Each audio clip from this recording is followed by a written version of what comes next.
in all of this. But that shows our feelings about death and about what life means too, right? We want to memorialize life in a certain kind of way. But Mozart himself, in many letters where he's thinking about his mother's death, where he's thinking about his father's death later, says that he is not afraid to die, and says that he doesn't want to make a big issue of this.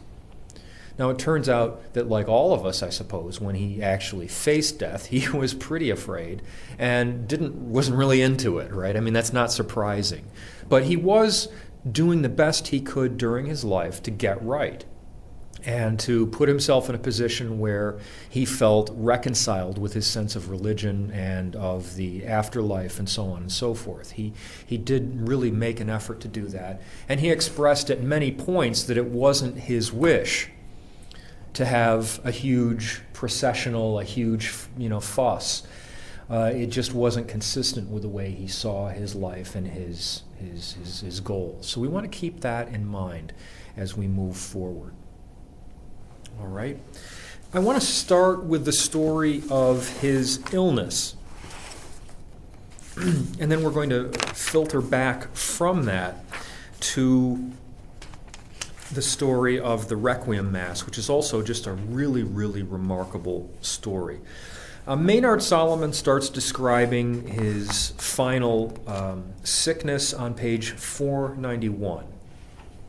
There's many different accounts, and the accounts of his sickness change over the years as different people who were there or who were involved in some ways remembered things. Remember, it's very uncommon that people write things down immediately with something like this.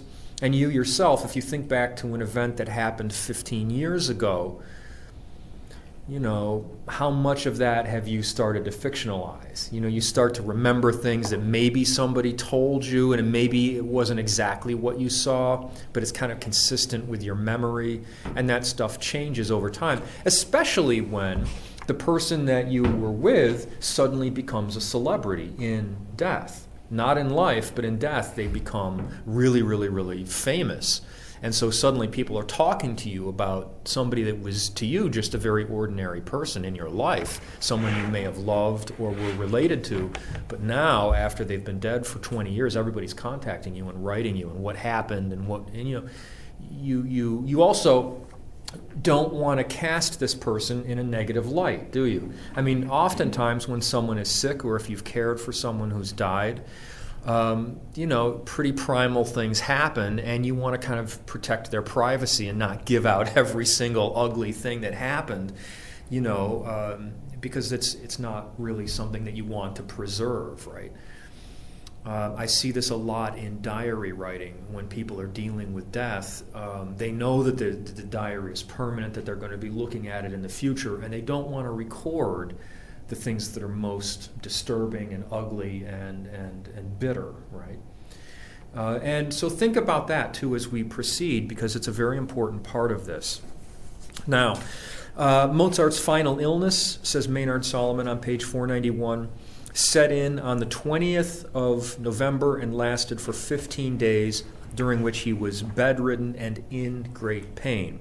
It began, wrote Nissen, with swelling in the hands and feet, which were almost completely immobilized, followed later by sudden vomiting, which sickness was called acute miliary fever. Until 2 hours before his passing, he remained completely conscious. It is now widely accepted that Mozart died of acute rheumatic fever. He had had attacks of this in his childhood.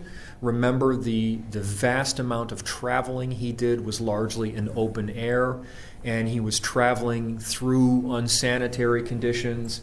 And the worst thing you can do in traveling, and if you've traveled yourself, sometimes you drink different water, you get sick from that because you don't have the kind of immune system set up to drink the water or the new food, or just the movement from one place to another and the time changes and everything else makes you vulnerable. Well, in these days, there was really no idea of how illness was passed. So, you're moving through these different countries and these different areas, and things are just unsanitary. There's waste in the streets. There's just like a whole bunch of stuff that it will make you sick. All right, and so Mozart got sick a lot, as we studied before, in his childhood, and one of the things he had was rheumatic fever, and that can come back, and it is always a very serious thing, and again, they had no way of treating it. And these conditions are symptomatic, that follows that line. Rheumatism involves the joints, right? And the joints get swollen, and it, if you know someone who has any kind of rheumatic challenges, it's very hard to move. It can be hard to walk. It can be hard to carry things or pick things up. It'll change the shape of your hands or things like this. So Mozart, with swelling in the hands and feet, and the idea that he's almost immobilized, right? They made him at one point a suit that they could put over the top of him that had various kinds of herbs and things to try to cool him off. And these things, didn't really always work. So his doctors meet. It's an inflammation. He has two different doctors, and the two doctors considered the illness to be dangerous and were afraid that there was what they called a deposit on the brain. And these doctors, remember, had really only medieval devices around with them, but they saw a lot of sick people. So while they used different terminology and had different ways of viewing illness, they were frightfully accurate in what they saw and what was likely to happen. They see this stuff all the time, and they know that if you've got this kind of inflammation, you might get better. I've seen somebody get better if you do this, but if it's this, this, and this, I've never seen anybody get better, and it doesn't look good for you. That's about what they would know. The malady that killed Mozart, we believe, attacked at a great many inhabitants of Vienna. Not a few of them had the same fatal conclusion. So these doctors had seen this kind of thing. They did examine the corpse, but it didn't reveal anything unusual. And there are reports that Mozart, his corpse had already begun to kind of decompose while he was alive, which means that there would be some pretty foul-smelling stuff happening. And so they didn't want to do a regular, intensive autopsy. It makes sense, right? I mean, it's just common sense. Remember, our system of undertaking has, changed a lot. So this whole idea that we have of this open casket kind of thing and all of the other stuff that surrounds modern practice didn't exist. So, you really didn't... They did want people not to be buried for 48 hours, because during 48 hours' time, your body will start to decompose. And just amazingly, people did wake up out of, comas, right? And they didn't want to bury somebody alive, right? That was a fear that many people had, and obviously it's reflected in a lot of literature of zombies and whatever else. So if you're down for 48 hours and you start to decompose, then we can be certain you're not coming back. I don't know what year it was, but they said that when they buried people, they used to have strings to a bell. So Sometimes they did that. That was very common even in this country because, again, people became, especially in the 19th century, people were very, very worried about that. Gustav Mahler, when he died, one of the conditions was he asked to have his heart punctured.